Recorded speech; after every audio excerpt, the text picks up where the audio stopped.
created to have some fun together, sharing and singing. So, join and enjoy. Our love for opera brings us together. Thanks for being with us in this trip. Babbo pietà, pietà. Hi everybody, and please don't tell me that you don't recognize the ending of one of the most well-known arias, not only in the opera world, but it has been taken by even by publicity on TV. I mean, maybe nobody even knows who Giacomo Puccini is, but Il O mio babbino caro is perfectly known by almost everybody. I think that even ants and bears know this aria. It's really well known. And I think, or I'm sure, that you all really appreciate it. So this is sort of a gift that Puccini gave to the sopranos, because all they have to do is to stand in front of the public and start singing, and this piece will get the greatest applause possible. So, with no further introduction, and having Katia sung the last phrase of this beautiful aria, why don't we start? Katia, have you ever? I know, and maybe most of the public know, that you have a different tessitura. This is basically for a lyric soprano, or most lyric sopranos sing it. You are much in the higher upper register. But have you ever sung this babbino caro in any presentation, and how was it? Yes, I think that probably is an area that every single soprano has ever sang in their lives. It's like a must. So yes, I have already sing this song on stage, and it was not part of my repertoire officially, but yes, I did. And when did you add it to your repertoire? Was it recently? Was it in the beginning? How was it? It was in the middle of my career. I was studying and I was working in my middle voice. So my teacher thought it would be a good idea to try this. So I approached to this area, and well, I think that it's probably one of the areas that as a soprano you feel you have to, because like you mentioned, it's very popular, it's very well known for I would say that for everybody, um, so it's warranted that the public will love it.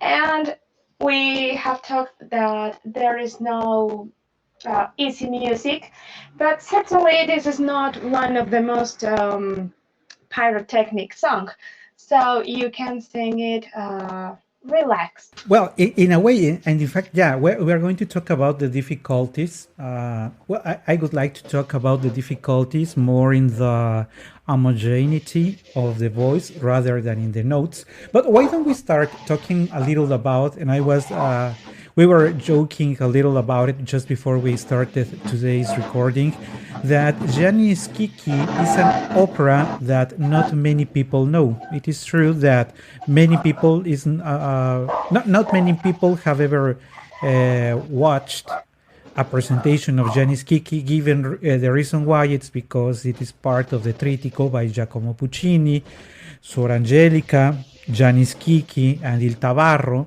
And sometimes when the opera houses present one of them, they usually go for the two or the three. So they basically present the Trittico. But outside of that, because it is also very short, you hardly ever have the opportunity of watching a complete representation of Gianni Schicchi.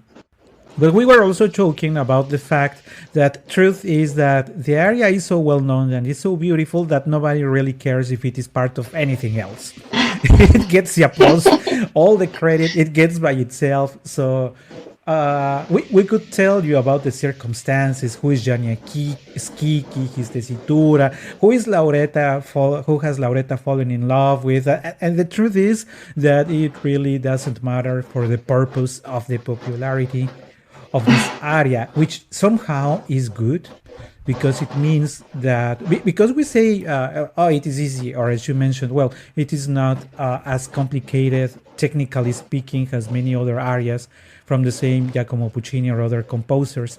But the truth is that it takes a genius like it was Puccini to be able to give the quality. I mean, it's like when, if you allow me the comparison, it's when Verdi said, I'm going to write La Donna Mobile, and I am 100% sure that everybody will love La Donna Mobile.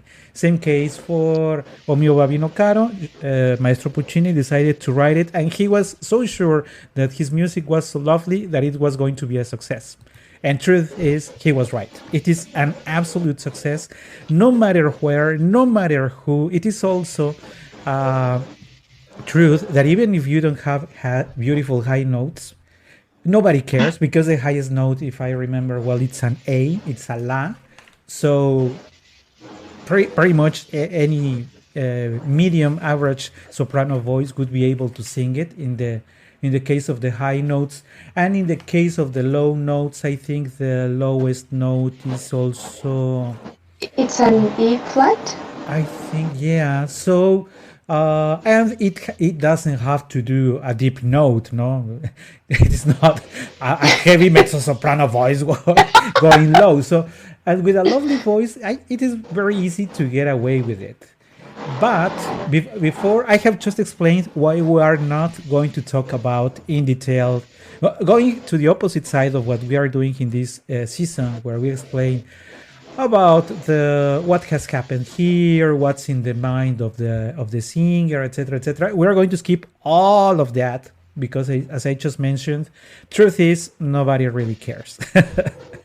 Not even the soprano, because you don't have to have something in mind. The notes are so beautiful that they speak by themselves. It's going to be pretty much the same case when we get to the Queen of the Night in a later episode. Truth is that we are going to explain what happens in the whole magic flute, but the truth is that as soon as the soprano starts or reaches her pyrotechnics, nobody really cares about anything else. If she's singing about killing Sarastro, nobody really cares. She could be singing about an elephant swinging. Nobody would care as long as the high notes are there. to be sincere, but we're not. That's the reason why we're not talking about the libretto. But now let's talk a little about the challenges that it has, and I was mentioning earlier about the homogeneity of the voice. We were mentioning in other episodes that even though the bel canto is where we have most of this requirement in homogeneity, truth is that Maestro Puccini also loved to write his whole musical phrases with ligaturas. So commanding the singer that, hey, you have to sing it same color. It has to sound very, very well, very, very similar. So if you have a problem with your La just before your central do, please work it out before you sing my part, because you're going to fall in horrible trouble if your voice is not even. So I know that you have this resolved because you are a very diligent singer, but you also have students.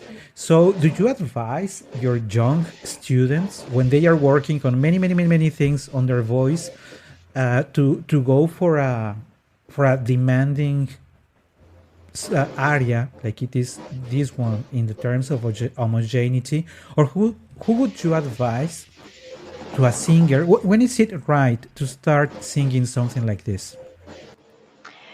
Well, there are many voices as singers exist.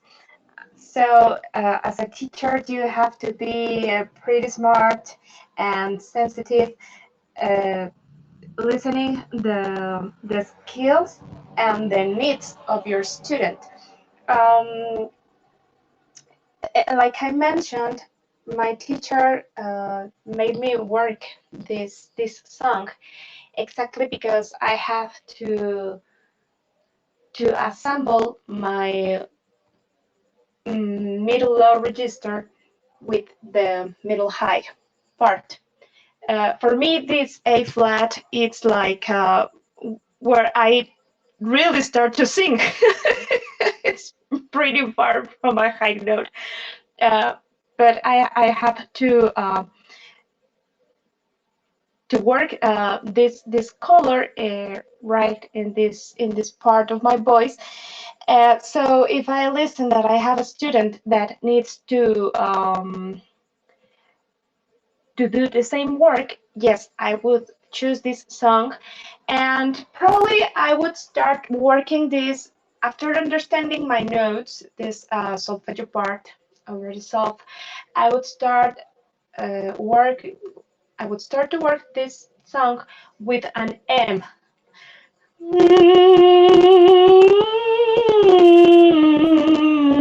Because this allows me to feel my chest voice, but also my head voice as a single thing. So it can help me also to have this line.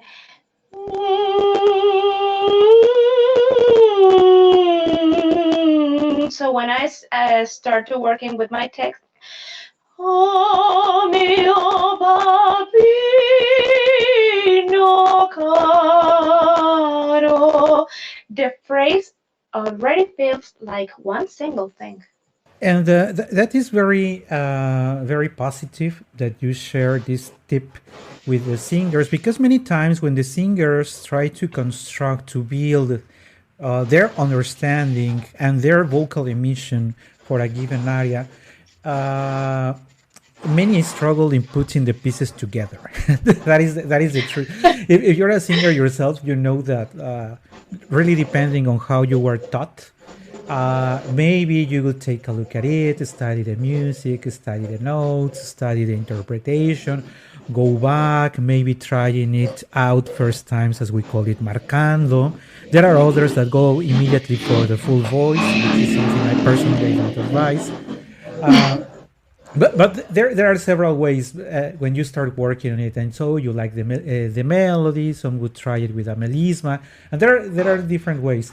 But it is very interesting that as I was saying, the tip that Katia just shared, that since you know that you will be working, producing a very homogeneous sound in a lyrical singing, that it is not your style, because most of your ornaments means chopping in the sense that there are not so many continuous notes as we have here. O mio babbino caro is complete. There is a ligatura from the O to the last O in caro. So, and if you were singing Rossini, you would have 20 notes in between. So that's what I mean, right? And maybe a scale, maybe a trill, or anything else. So this is not something that is common or exercised in your tessitura and your repertoire. So I think it is good that you advise to start taking it from there. Another thing that I wanted to share, and maybe you share your thoughts with us, is that provided that it is very well known, people have very, very high expectations on the sound that they are going to hear. Maybe they don't know and they don't even care about what the soprano is actually saying, but they are expecting a beautiful sound. So if the singer is lucky enough to have a beautiful voice, which is something that is given to us, that is not, you can work on the technique, but on the, if your voice is beautiful or not, that is basically a gift, something you are born with. So if you're lucky enough to have been given that gift, you just have to work it out so that it sounds nice in this area. But if you don't have a beautiful voice, and that is the case more for the spinto and dramatic voices, you really struggle in giving a nice rounding, a nice wrapping into each of the phrases, as you were mentioning, caro. But if your voice is loud, you hardly get a caro that sounds beautiful. So More like Turandot trying to sound beautiful. Your voice is dramatic. So that really gets hard. And why don't you tell us, how do you suggest people, if singers themselves or just like this aria, to work on this rounding of the sound so that you wrap each of the phrases beautifully, because that's what people are expecting. If you say bello, they expect the bello to sound beautiful. Porta rossa, that the rossa sounds beautiful. So there is a very high expectation on the aesthetics of this area. What would you like to share? I would say that instead of thinking about singing, about your voice, you should think about your air, because this is the key of everything. It is even more important than your voice. If you are working your phrases, because it starts with the indication here, double P, pianissimo, dolce. So the only way to make it is to make your air float and the voice travels on the air. So when you study this song with for example, like I said, with this M, you can feel the air floating. So your sound will travel on the air, and this will give you a better and softer sound. Let me take this phrase.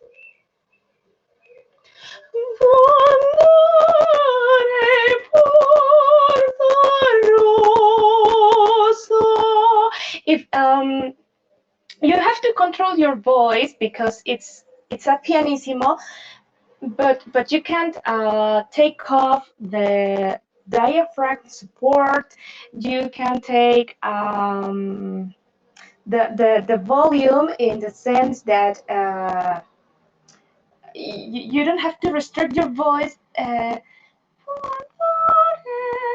That will not work.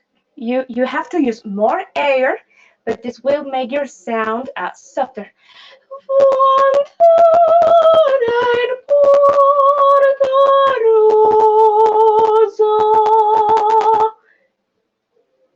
It is more exhausting, I have to be honest.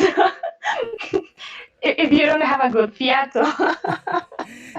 But the public will thank you and appreciate it. But you mentioned something that many people are not aware of. People think that when your volume is loud means more air is being used, and if you sing piano or pianissimo, or sometimes when the composer goes for the triple P, and I think that in the Ave Maria in Otello, Verdi requests 4 Ps. I mean, basically nothing is heard. But people or the singers sometimes think, pianissimo means less air. But that is not, and as you explained, that is not the case, because less air will put the pressure somewhere else, and passing that pressure somewhere else, it's like trying your voice to control where it is not to be controlled. The diaphragm is for that. That's the most powerful muscle we have, and that's where you have to take control of how much air you're going to be needing. And that also reminded me of that Montserrat Caballé explained her pianissimi. Let's recall that Montserrat Caballé had this very beautiful pianissimi, floated pianissimi, that people said, how does she do it? And when she explained it, she said, you do exactly what you do when you are singing out loud, only you take out the pasta, but everything is positioned the same. It was very interesting, and I think that it can be tied to the fact that if you try to strangle the sound in your throat, that's not going to work. For anyone. For nobody, it's going to work. But now, moving on, let's talk a little about what the words are. It says, "Oh mio babbino caro, mi piace bello e bello, bello bello, vuoi andare in Porta Rossa a comprar l'anello." So, my sweet dad, my beloved dad, of course, she's using this expression in Italian that I would like to say now. She is going to blackmail him. So people think it's an area of love, and it is not of love. She's not thinking about loving anybody that he saw somewhere else. That he is the love of her life. No, no, no. She's blackmailing her dad on saying, "If you don't give me what I want, I am going to throw myself and commit suicide." That's basically what she's saying. Because when she says, "Oh mio babbino caro, mi piace bello e bello, vuoi andare in Porta Rosa a comprar l'anello." Ahí ya nos dijo. She just mentioned, "Oh, what is it that I want? I want a ring." Where? To Porta Rosa. That's the place where I saw it. So I want to go there because this ring is so beautiful. So when she says the phrase "si si ci voglio andare," that phrase, it is not the "oh, I love him very much." No, no, no. She's saying, "Yes, yes, please, I want to go there. Because if you don't do me that, I'm going to throw myself from the place called Ponte Vecchio." So she is basically blackmailing. So it is nice that you don't know what she's talking about, because that's when you say, I mean, Lauretta. Lauretta is the name of the character in Giani Schicchi. Lauretta, I mean, think what you're saying. So if I don't buy you the ring, you're going to throw yourself from the bridge. That's basically what you're saying. Because she says "ma per buttarmi in Arno," so she's going to throw herself from the bridge in Ponte Vecchio in the river called Arno. And she wraps up, she says, "Mi strugo e mi tormento." Like when a little child says, "Dad, if you don't buy me that candy, I'm gonna die." That's exactly what Lauretta is saying. "Mi strugo e mi tormento. Oddio." Double P, because she has to say "oddio" with double P in pianissimo. "Vorrei morire. If you don't give me that candy, I'm going to die. Babo, pietà, pietà." I mean, when asking for a candy or a ring, ask for pietà, pietà. It's an exaggeration. It's a comic. People are not aware that in fact Gianni Schicchi, it's a comic opera, not in the sense of Il Barbiere di Siviglia, but it is not true. It's like a farsa, and so she's exaggerating with "Babo, pietà, pietà, I want a drink, pietà, pietà, piangendo." It wraps up, the score wraps up saying piangendo. She's crying for her candy. Absolute madness, but this is what it is about. It is what it is.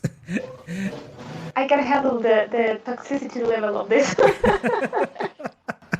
Yeah, so if I had a young girl, a daughter of mine, saying, "Ricardo, if you don't buy me this, I'm going to throw myself," I could tell her, "Go and throw yourself from the bridge. Please I'll push you. Don't try to blackmail me with such a thing." So, Let me help you, darling.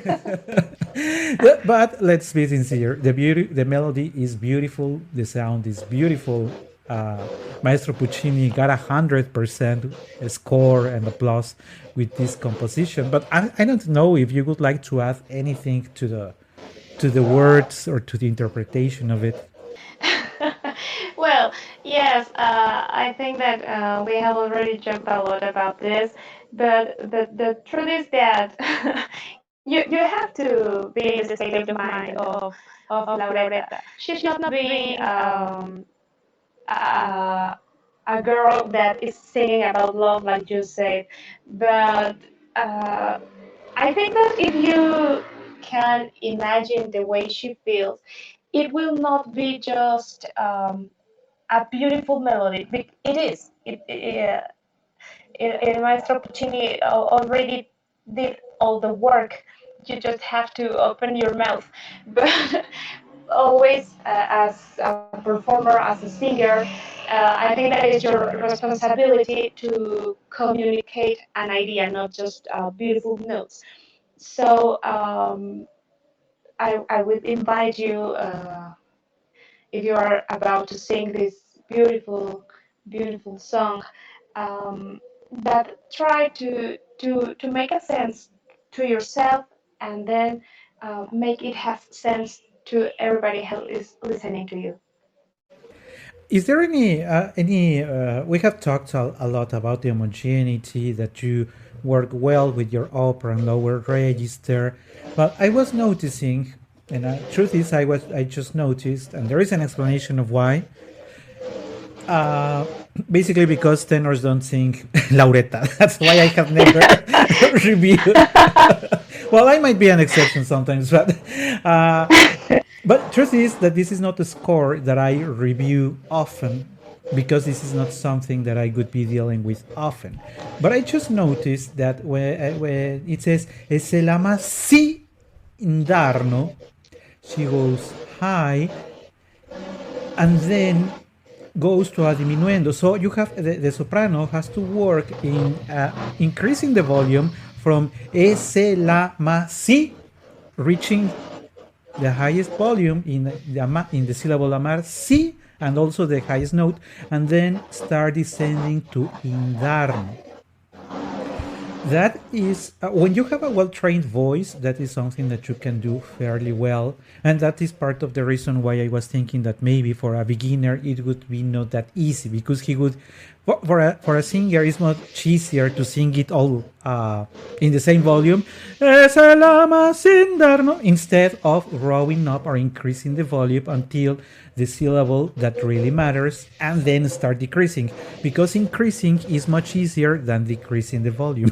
It requires much better control of the diaphragm. But do you have an advice on either this one that I pointed out or any other part of the aria? Yes, well, when you have a student, there are two things that you need to have on mind. Uh, that is a song that already fits, but is also a song that challenges their voice. Any song that you choose as a teacher for your students needs to have these situations. Um, for this case, you have to, well, I would suggest you that try to think in more distance. That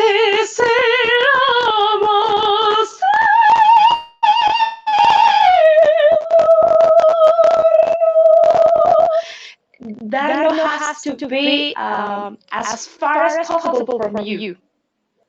On the contrary, you will feel you're drowning. Yeah, and the final part that is challenging, because usually arias end up with a high note or just another syllable right after the corona or the highest note. Like like having the crown after the interpretation.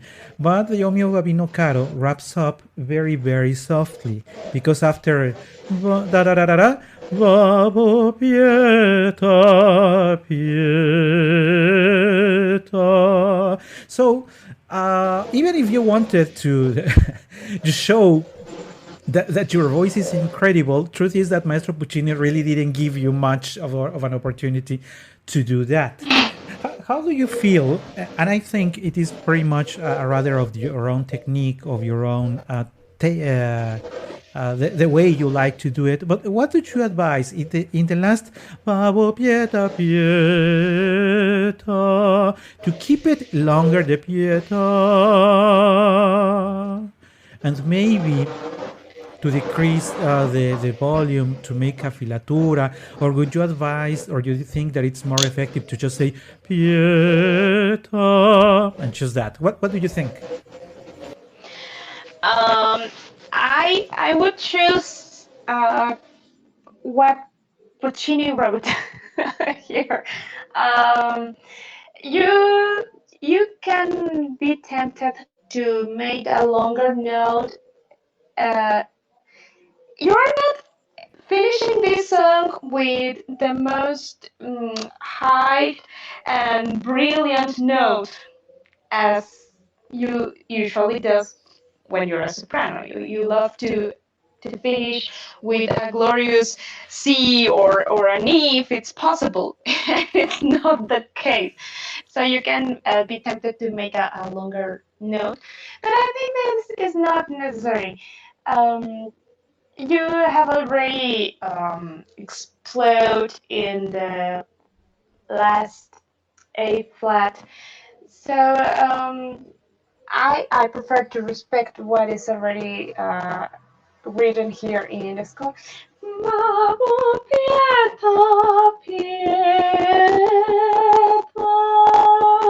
Because you're crying. So when you cry, there is a point that there is no more air or breathe, and you have to stop. So if you are performing this in the within the context of the entire opera, or even if it's in the concert, I would prefer to because you are in this feeling, so it doesn't have sense to me to make it longer. And I think I have never seen any soprano do it, but since we know, and sometimes it really depends on how the soprano wants to communicate with the public, and sometimes involve either the orchestra director or the pianist, um, because there are many. Estrella Ramirez, a Mexican mezzo soprano, likes to do it. That she likes to involve them. And I can picture, I know it's not her aria because she's a mezzo, but I can picture Estrella approaching the pianist. We were joking just before the program that in my score it says in Ginocchio, Dinanzi a Giani Schicchi, which means she's on her knees. You know that she's begging Gianni, oh, Gianni, please buy me that ring because else I am going to throw myself, etc., etc. So, how would you say you putting your hands together, thinking of the stage, putting your hands together, maybe looking at the pianist or the orchestra director as if he was your father, and with that face of, oh, please buy me this ring. I think it would work. No, I think it could be effective. Maybe not putting yourself on your knees, but maybe putting your hands together or doing something so that people take like the mood of, oh, I am asking for this. Yes. Usually the pianist is a kind of ornament on stage, and I think this would be a great opportunity and a great idea to make it part of the perform. Uh, of course, he is already part because he's playing the piano, but sometimes even the public doesn't notice that he or she is there making part of this. So yes, I would love it. I think it could be nice. It could be nice. So why don't we wrap up today's program for this very, very, very lovely O mio babbino caro, inviting and thanking Katia and inviting Katia to sing another part of this beautiful piece of music that Maestro Puccini wrote. Okay. Which one would you like to choose? You started with the ending, so you cannot go back to the Babo Pieta. That would be my suggestion. Okay. I'm thinking probably a middle part. You surprised me. Mistrugo. Ok, mi Just strugo e mi the tormento. Oddio, yeah. volei morir. Well, we are going to wrap up today's program with that part.